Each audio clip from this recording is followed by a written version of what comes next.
As usual, I've saved down a catch-up document. This time it's called compoundsilhouette.ai. It's found inside the 10 Pathfinder folder. And in these last couple of exercises, we're going to build up the final element inside of our illustration, which is this sort of sleepy crescent moon.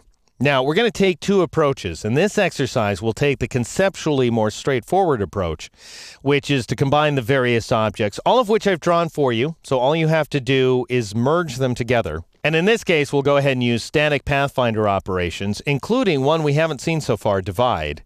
And then in the next exercise, we'll take the more flexible approach, which is to create a couple of nested dynamic compound shapes. All right, so I'm going to go ahead and zoom in on these elements right there.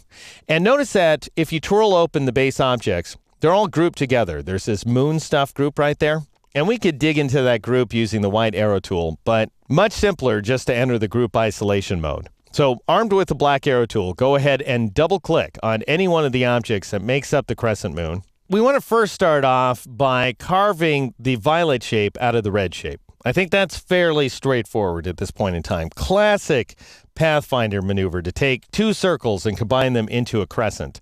So go ahead and click on the violet circle, then shift click on the red circle, and click on this guy right there, minus front, in order to carve the front shape out of the back shape.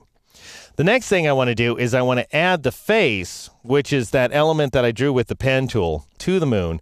So I'll click on the black face, I'll shift click on the red crescent, and then I'll add them together by clicking on the Unite icon here inside the Pathfinder panel.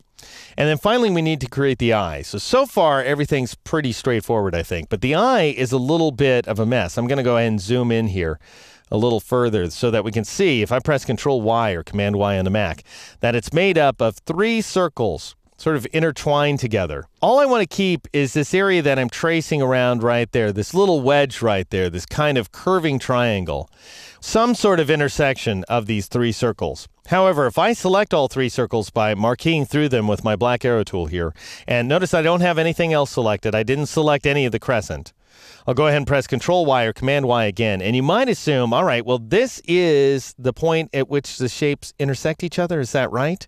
And if you go over to intersect and click on it, and you see, no, wait, that's where they all intersect, on the eyelid, which I don't really want. I want this area under the eyelid to remain. So I'll press Control-Z, Command-Z on the Mac. That's where the yellow and orange shapes intersect.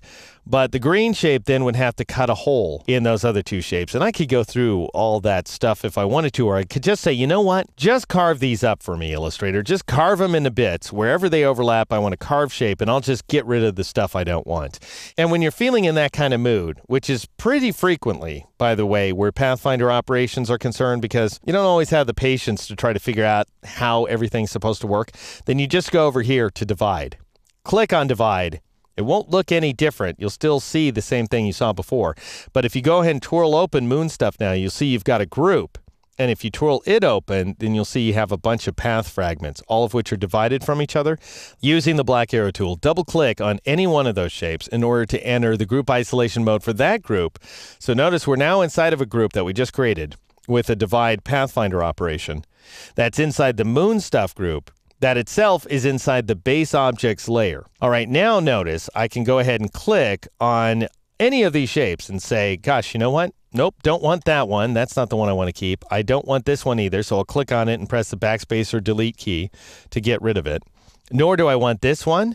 I'll shift-click on this one as well. Those all need to go away, so I'll press backspace or delete. I'm still left with this weird green shape right there, so I'll delete it as well. And we're down to just the eye. All right, excellent. Now I'll back up one group here just by clicking on moon stuff in the upper left-hand corner of the screen, and that will switch me to the moon stuff group. I'll go ahead and drag this little wedge of a path out of its group so that that group disappears. So we're just left with the orange path and the black path. And then I'll meatball the entire moon stuff group. And I'll go ahead and click on minus front in order to subtract the orange shape from the black shape. Obviously, if I wanted to work the other way around, I'd go ahead and drag the orange shape under the black shape. And in this case, I'd click on this guy, minus back, in order to carve away the rear shape, like so. And we end up getting a crescent moon with a little sleepy eye. So the sleepy eye becomes a hole in this compound path. All right, now I'm going to press the escape key to escape out of the group isolation mode so that I can take in the larger illustration. And I will fill this moon with white here inside the color panel.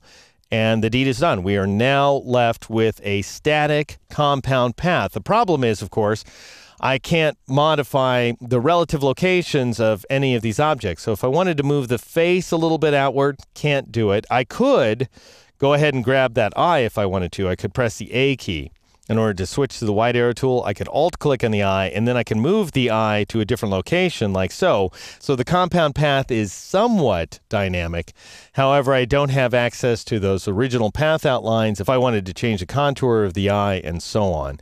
In the next exercise, I'm going to show you the more flexible approach that takes advantage of compound shapes, which is the perfect way to work when you have a relatively simple piece of artwork like this.